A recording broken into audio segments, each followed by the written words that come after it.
Hi friends, என்னோட 3 month weight loss ஜர்னியோட டே 8 இன்னைக்கு. இத்தனை நாள் சாப்பிட்டதை இனி கொஞ்சம் டிஃப்ரெண்ட்டாக சாப்பிட போகிறேன். டிஃப்ரெண்ட்டாக மீன்ஸ் இந்த காலையில் மட்டும் எடுத்துகிட்டு இருந்த இந்த ஹெல்த்தியான ஃபுட்டை இனி நைட்டும் சேர்ந்து எடுக்க போகிறேன். மதியானம் ஒரு டைம் மட்டும்தான் பாப்பாவோட ஸ்கூலில் ஆர்ட்ஸ் காலேஜ் ஓப்பன் பண்ணுறாங்க. அதனால இன்னைக்கு மண்டே பாப்பாவுக்கு லீவு தான். இன்னும் அம்மா வீட்டில் தான் இருக்காவில். இன்னைக்கு கூப்பிட போகணும். ரொம்ப நாளாக அம்மா எனக்கு பாலாடை வேணும், பாலாடணும், டீ கடையில் பால்ல இருந்து பாலாடை எடுத்து வச்சு நெய் காய்ச்சி வைப்பேன். எனக்கு நெய்யா வேண்டாம், எனக்கு பால் ஆடை எடுத்துட்டு வந்து கொடுத்துரு அப்படின்னு சொல்லிட்டே இருந்தாங்க. நான் போற டைம்லாம் மறந்து போயிடுறேன். இன்னும் கொடுக்காமலே விட்டேன்னா வேணும்னே பண்றேன். அதனால இன்னைக்கு காலையில வந்ததுமே அந்த பாலாடையெல்லாம் எடுத்து வச்சு ஒரு டப்பால மெல்ட் பண்ணி போட்டு வச்சாச்சு. இன்னும் ஒரு டப்பா ஃபுல்லா ஆடை வச்சிருக்கேன். கண்டிப்பா நான் நெய் காய்ச்சும் போது வீடியோ எடுப்பேன், அதை அப்லோட் பண்ணுவேன்.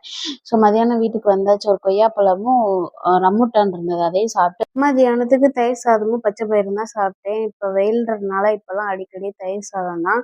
சரி, சாப்பிட்டு முடிச்சுட்டு வீடை கொஞ்சம் மாப் போட்டு துடைக்கலாம் அப்படின்ட்டு கிளீனிங் வேலை தான் ஃபர்ஸ்ட் ஸ்டார்ட் பண்ணேன். ஹால் மட்டும்தான் ரொம்ப குப்பையாகும். இப்போ ரொம்ப காத்தடிக்கிறனால கதவு திறந்து வச்சிருந்தாலே வீடு ஃபுல்லாக மண்ணாயிருது. ஹாலில் மட்டும் கொஞ்சம் ஒட்டடை அதிகமாக இருந்தனால கொஞ்சம் ஃபர்ஸ்ட்டு ஒட்டடை அடிச்சுட்டு அப்புறம் கூட்டி குப்பையெல்லாம் அள்ளிட்டு சரி மாப் போடலான்னு சொல்லிட்டு மாப் எடுத்து ஒரு தேய்ச்சிருக்கேன். குச்சி உடஞ்சிருச்சு. சரி, நம்ம நேரம் அப்படின்ட்டு அந்த அரை குச்சியை வச்சுட்டு அப்படியே அதை பிடிச்சிட்டே ஃபுல் வீடே தொடச்சி முடிச்சுட்டு சரி நல்லா தொடச்சாச்சு, நல்லா ஸ்மெல் வரும் அப்படின்றதுக்காக ரூம் ஸ்ப்ரே எடுத்து எல்லா கார்னர்லயும் அடிச்சு முடிச்சா ரூம் ஸ்ப்ரே தீந்துருச்சு. இது என்னடா தீர்ந்து போச்சா, மாப்போட இது தீந்துருச்சு, சரி புதுசு வாங்கணும்னு அலர்ட் பண்ணது போல. அப்புறம் எல்லாத்தையும் துடைச்சி முடிச்சு எல்லா வேலையும் முடிச்சுட்டு அடிச்ச கொஞ்சம் ஸ்ப்ரேயும் வெளியில போயிடக்கூடாதுன்னு வீட்டை கப்புன்னு பூட்டிட்டு கடையை பார்த்து வந்தாச்சு.